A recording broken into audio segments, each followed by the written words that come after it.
저대전략입니다. 토마토 투자클럽의 김영우 전문가 연결해 보겠습니다. 안녕하세요. 네, 안녕하십니까? 네, 오늘 많이들 지쳐 계실 텐데 전문가님 오늘 장 한마디 어떻게 정하셨어요? 저는 금리 인상 시즌에 따라서 지금 눈치 보기 장세가 다시 이어지고 있다, 이렇게 말씀을 드리고 싶네요. 일단 지금 잭슨홀 미팅을 앞두고 있지만 결국에는 제가 항상 강조드렸던 부분들은 시장이 지금 물가를 잡기 위해서 그 노력을 하고 있는 그런 과정이다라는 부분을 잊지 않으셨으면 좋겠다라고 말씀을 드리고 싶습니다. 최근에 이제 주가의 반등세에 이제 주가가 바닥을 찍고 다시 올라가는 게 아니냐라는 말씀들을 많이 하셨는데, 그때도 저는 그때 그 말씀을 드렸습니다. 물가를 잡기 위한 지금 시즌에 있기 때문에 포트 자체는 공격적으로 가서는 안 된다라는 말씀을 드렸는데, 지금 그런 부분들이 이제 조정으로 주가에서 반영이 되면서 지금 앞으로 있을 그런 이제 금리 인상에 대한 그런 이벤트들이 중요하게 되었고, 특히 이제 경제 지표에 대한 그런 민감도가 여전히 높은 상황이다라고 지금 생각을 하시면서 경제 지표에 좀 치중을 하셔서 현재 실제 경제 상황을 지켜보시는 것이 가장 중요하다라는 말씀을 드리고 싶습니다. 네. 이렇게 시장 전체적으로는 다시금 눈치 보는 분위기가 형성되고 있다, 이렇게 설명해 주셨어요. 눈치 보는 가운데도 오늘 자금이 좀 갈 곳을 찾지 못하는 모습이었는데, 이 중에도 약간은 또 시장 대비 선방하는 종목군들도 있었고 이슈에 반응하는 종목도 있었습니다. 눈에 띄는 포인트들 짚어주시죠. 네, 첫 번째 포인트로는 일단 곡물 관련주들에 대해서 말씀을 드리고 싶습니다. 자, 시장은 항상 위기일 때 그 위기를 재료로 삼아서 올라가는 종목들이 항상 존재를 합니다. 그래서 그 곡물 관련주들이 오늘 상승세가 굉장히 좋았는데, 최근에 이제 한국농촌경제에서 발표된 그런 보고서에 따르면 지금 곡물 수입 단가의 상승 압력이 계속 지속될 것으로 예상이 되는 그런 부분들이 있습니다.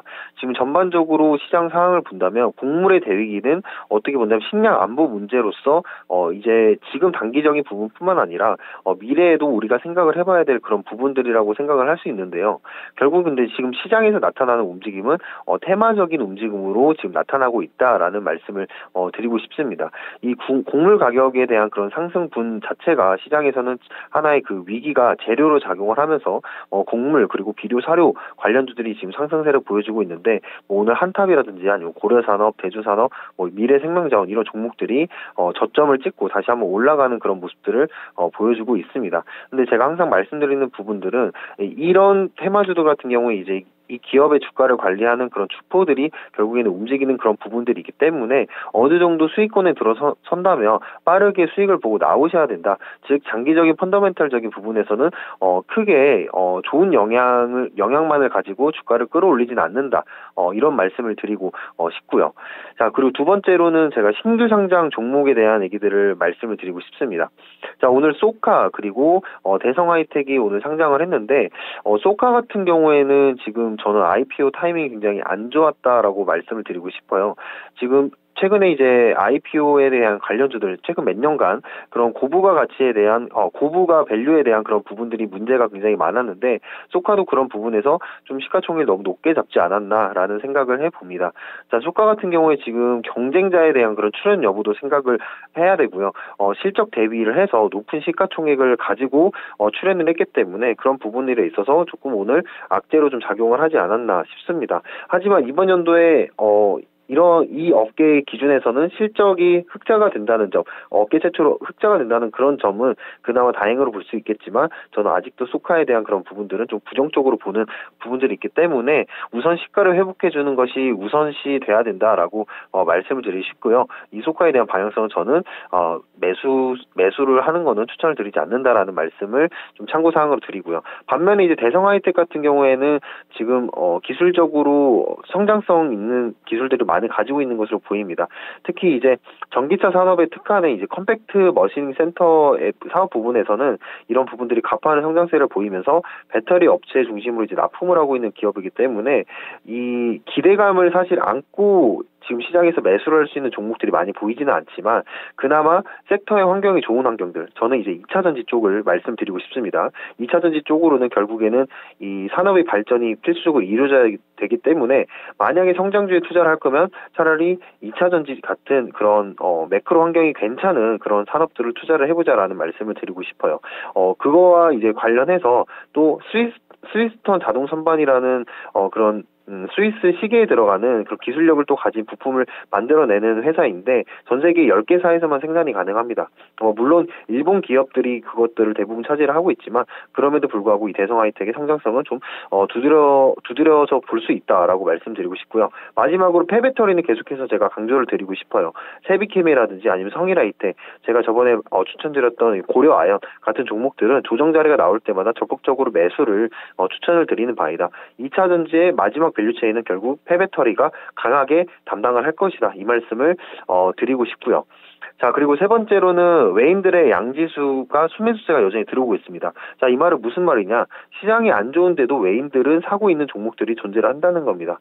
자, 신규로 진입하는 외인들 입장에서는 달러 강세 그리고 코리아 주가가 저점이다라는 그런 부분들을 활용을 해서 코리아 기업들 중에서 기술력을 가지고 있고 성장성이 좋은 그런 섹터들에 지금 여전히 투자를 하기 좋은 그런 좋은 환경에 위치해 있다라고 보고 있습니다. 그래서 외인들의 매수세는 오늘 좀 의미 있게 지켜봐야 되고 그 외인들의 매수세가 어디로 흘러가는지 여러분들도 체크를 잘 하셔서 제가 아까 말씀드린 그런 2차 전지 쪽으로서는 투자를 한번 해보시는 게 어떨까라고 말씀을 드리고 싶습니다. 네.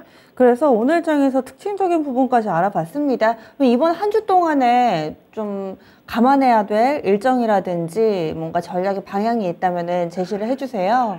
네, 결국 제가 처음에 말씀드린 잭슨홀 미팅을 주목을 해봐야 됩니다. 특히 이제 26일에 파월의 발언이 이제 주목을 해봐야 될 것 같은데 아마 오후 11시에 발언을 할 겁니다. 그때 주목을 해서 여러분들이 시장의 방향성을 앞으로 이제 정해야 되는데 만약에 이 인플레이션 정점을 찍었다는 판단하에 비둘기파적 발언을 한다. 그렇다면 시장은 이 조정을 끝내고 단기적인 추가 상승을 할 가능성이 커지게 됩니다. 하지만 반대로 파월 의장이 긴축을 이어가겠다. 그런 강력한 발언을 할 경우에는 주식시장의 변동성은 다시 커질 수 있습니다. 그래서 그 발언에 따라서 포트의 그런 현금 비중을 결정을 해야 되는 투자자분들이 되셔야겠고요.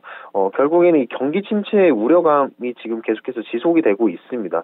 그래서 그리고 지금 채권 금리가 지속해서 또 오르고 있는 그런 부분들이 있기 때문에 고성장 기술주들에 대한 주가는 조금 조심스럽게 봐야 되는 그런 부분들이 있다. 이 부분 체크를 하시고 보셔야 되겠고요. 두 번째로는 이제 에너지와 가뭄 관련해서 지금 에너지 위기 그리고 가뭄 때문에 일어나는 그런 파생 효과들이 지금 나타나고 있습니다.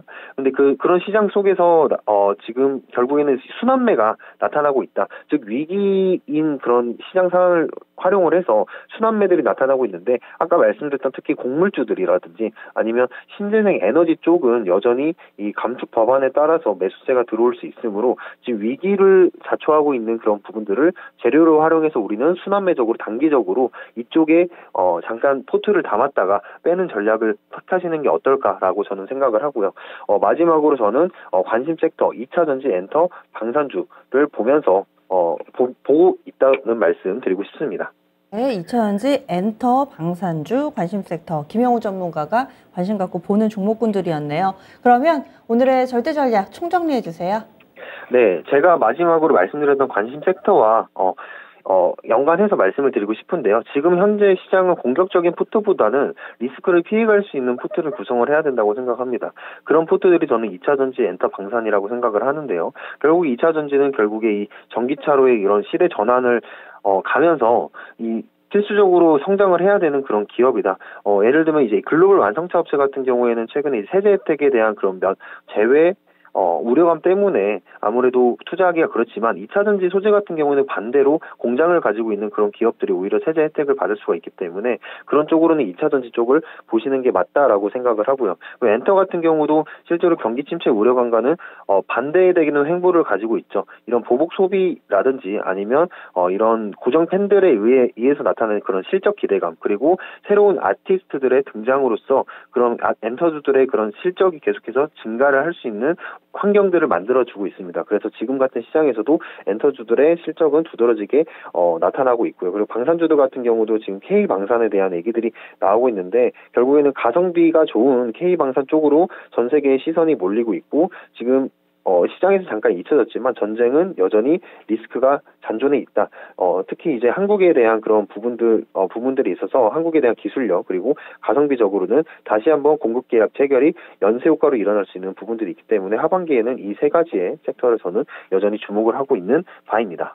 네, 알겠습니다. 오늘 말씀 고맙습니다. 네, 감사합니다. 네, 김영우 전무가 함께 했습니다. 시장이 어두워지고는 있는데 이것이 완전히 추세적인 하락이 아니라 약간은 좀 눈치를 보고 또 다소 깊은 숨을 한 번 더 고르고 가는 과정이다. 이런 의견 주시네요. 2차 현재 엔터 방산 김영우 전문가의 관심 섹터 한 번 더 강조드립니다. 이렇게 해서 저희 준비한 내용 모두 전해드렸습니다. 다양한 투자 판단에 대한 도움 말씀드렸고요. 종목의 상승 하락을 보장하지는 않습니다. 시장에 여러 가지 이상 신호가 좀 나오고 있습니다. 이런 와중에 내 종목은 괜찮나 궁금하시다면 이어지는 진짜 쉬운 진단 시간 활용해 주시고요. 저는 내일 아침에 다시 찾아뵙도록 하겠습니다. 함께해 주신 여러분 고맙습니다.